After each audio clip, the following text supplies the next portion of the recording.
Atom bomb Pakistani, target ईरानी, अरब युद्ध का mastermind Saudi.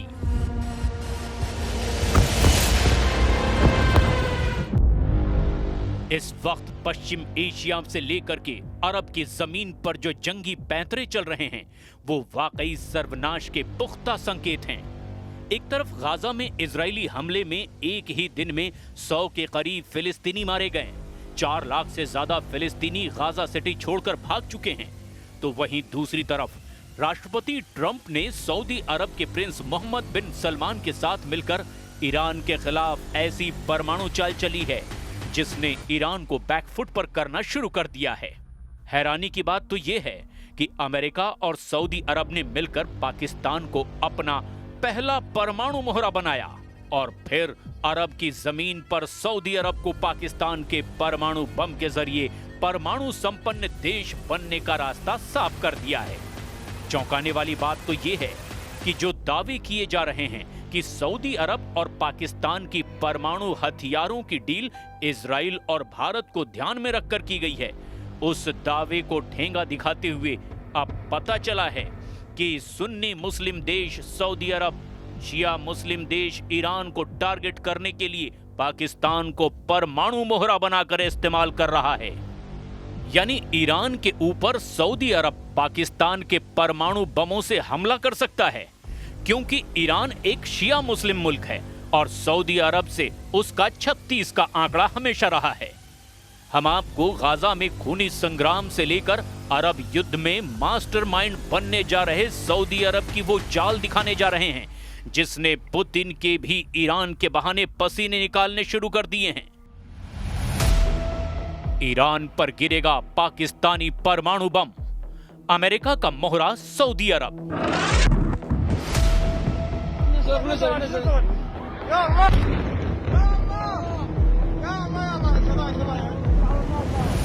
अब आप ये जान लीजिए कि 9 सितंबर को जब कतर पर इजराइल ने जबरदस्त मिसाइल हमला किया तो हमास के 5 नेताओं समेत 6 लोगों की जान चली गई।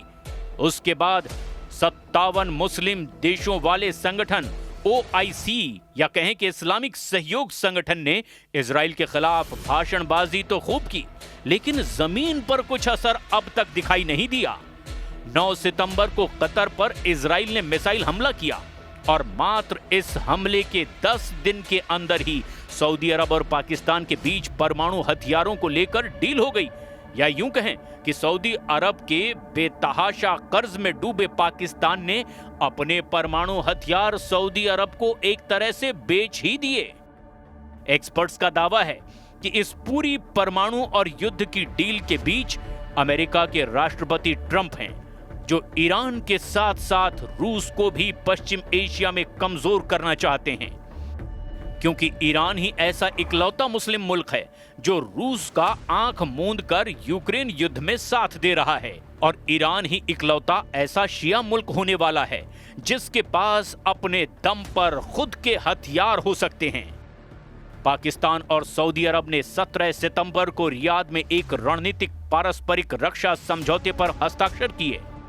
इस समझौते पर पाकिस्तानी प्रधानमंत्री शहबाज शरीफ, सेना प्रमुख फील्ड मार्शल आसिम मुनीर और सऊदी क्राउन प्रिंस मोहम्मद बिन सलमान ने हस्ताक्षर किए। ये समझौता 9 सितंबर को कतर पर हुए इजरायली हवाई हमले के लगभग 10 दिन बाद हुआ, जिसमें हमास नेताओं को निशाना बनाया गया। कई रक्षा विशेषज्ञों ने दावा किया कि इस समझौते से भारत और इजराइल को खतरा बढ़ गया है। हालांकि पाकिस्तान की रहने वाली किंग्स कॉलेज लंदन में डिपार्टमेंट ऑफ वॉर स्टडीज में सीनियर फेलो आयशा सिद्दीकी के मुताबिक सऊदी अरब ने यह सौदा ईरान को ध्यान में रखते हुए किया है। आयशा सिद्दीकी ने यह भी कहा कि इस सौदे को अमेरिका का समर्थन हासिल है।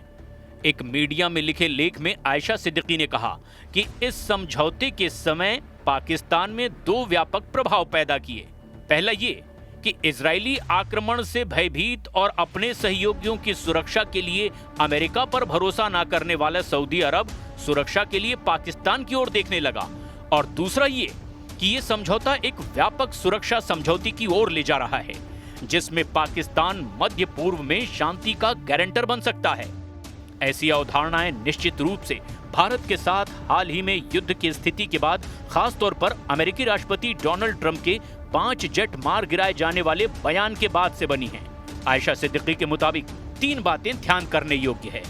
पहला, पाकिस्तान दशकों से सऊदी अरब की मदद करता रहा है।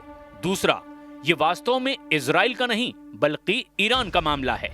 और तीसरा, इस कदम को संभवतः अमेरिका की मौन स्वीकृति हासिल है।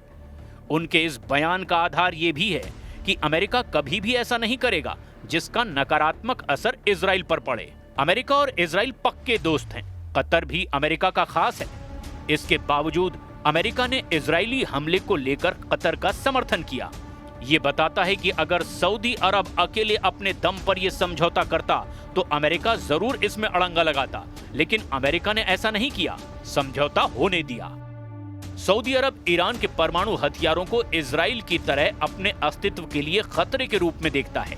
सऊदी अरब सुन्नी इस्लाम का नेता है, जबकि ईरान शिया इस्लाम का। ईरान तेजी से परमाणु हथियारों के विकास पर काम कर रहा है। ऐसी आशंका है कि उसके पास अभी इस वक्त वर्तमान में कई परमाणु बम बनाने लायक समृद्ध यूरेनियम मौजूद है।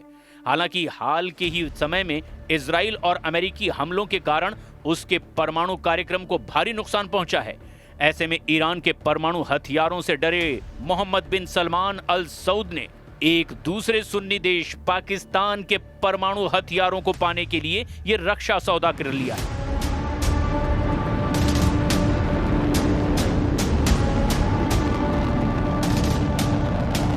और वैसे इस वक्त तराजू में क्योंकि जब होता है कि एक पर हमला दूसरे पर हमला, तो फिर ज़ाहिर पाकिस्तान की तो भारत के साथ नहीं बनती। और हालिया भी जंग हुई, तो क्या ये समझा जाए कि बाकायदा तौर पर वो भी उस तरीके से इन्वॉल्व होंगे? अगर पाकिस्तान और भारत का तनाज़ा होता है, फिर सऊदी अरब का किसी से तनाज़ा होता है, तो हमारी भी फोर्सेज इन्वॉल्व होंगी? जी बिल्कुल, इसमें कोई शक नहीं है। हमने कोई किसी जो है वो मुल्क का नाम नहीं लिया कि कौन मुल्क जो है वो अग्रेसर होगा तो हम जो है वो रिटेलिएट करेंगे। ना सऊदी अरेबिया ने उसका कोई नाम लिया है, ना हमने कोई नाम लिया है। तो इट इज़ जस्ट एक अम्ब्रेला है जो प्रोवाइड किया गया है दोनों अतराफ से कि किसी के साथ भी एग्रेशन हो, किसी साइड से भी एग्रेशन हो, वो जॉइंटली उस चीज़ को जो है डिफेंड किया जाएगा, उस एग्रेशन का जवाब दिया जाएगा।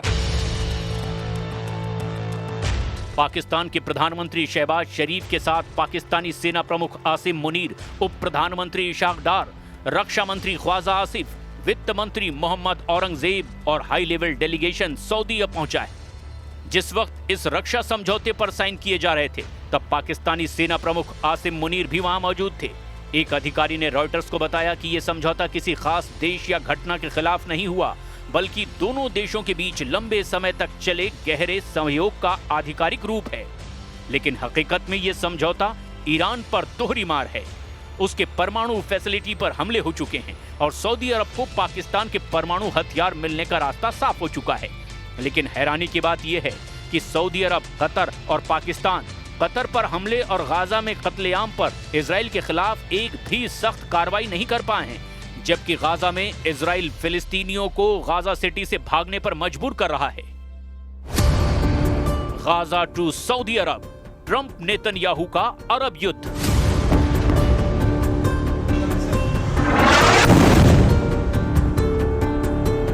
आप ये भी जान लीजिए कि पश्चिम एशिया से लेकर के अरब मुल्कों के बीच चल क्या रहा है।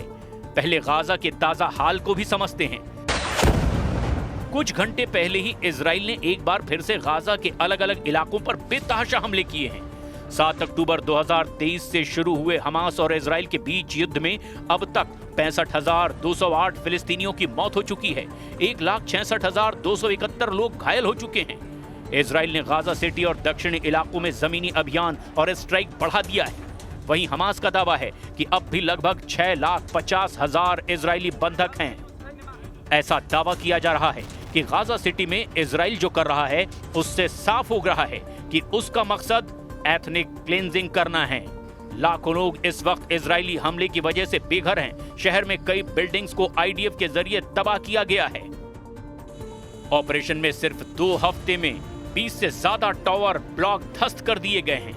सेना का कहना है कि इन इमारतों का इस्तेमाल हमास करता था, जबकि स्थानीय लोग और संयुक्त राष्ट्र मानवाधिकार कार्यालय यानी OHCHR इसे नागरिकों को जबरन उजाड़ने की कोशिश बता रहा है। इजरायली सेना ने हाल ही के दिनों में जैतून, मुफ्फा, शेजाया और शेख अल रदवान इलाकों में भी लगातार घरों को निशाना बनाया है। इन जगहों पर तबाही सैटेलाइट तस्वीरों में साफ दिखाई दी है। गाजा की NGO नेटवर्क के प्रमुख अमजद अल चावा का कहना है कि गाजा सिटी की 65% से ज्यादा इमारतें और घर अब तक तबाह और बुरी तरह से बर्बाद हो चुकी हैं। सबसे ताजा हवाई हमले में 91 से ज्यादा फिलिस्तीनी इजरायली हमले में मारे गए हैं। वीडियो में भी कुछ ही मिनटों में हवाई हमले में 2 मिसाइलें इमारत के आधार पर गिरी और पूरी इमारत 6 सेकंड में ही ढह गई। धूल और मलबे ने आसपास खड़े सैकड़ों फिलिस्तीनी टैंकों को घेरे में देख लिया। इजराइल के वित्त मंत्री बेज़लेल स्मोट्रिच ने पहले ही कह दिया है कि गाजा का बड़ा हिस्सा पूरी तरह नष्ट कर दिया जाएगा और आबादी को मिस्र सीमा के पास छोटे हिस्से तक सीमित किया जाएगा। वहीं सेना के प्रवक्ता लेफ्टिनेंट कर्नल नदान शोशानी का कहना है कि गाजा को पूरी तरह मिटाने की कोई रणनीति नहीं है। ऐसे हालात में साफ कहा जा सकता है कि अमेरिका और इजराइल ने मिलकर के अब अरब देशों को पूरी तरह से कंट्रोल कर रखा है और ईरान को इसीलिए टारगेट कर रहा है ताकि रूस को कमजोर किया जा सके। अब देखना यह होगा कि पाकिस्तान के परमाणु बम ईरान के खिलाफ इस्तेमाल होते हैं या नहीं।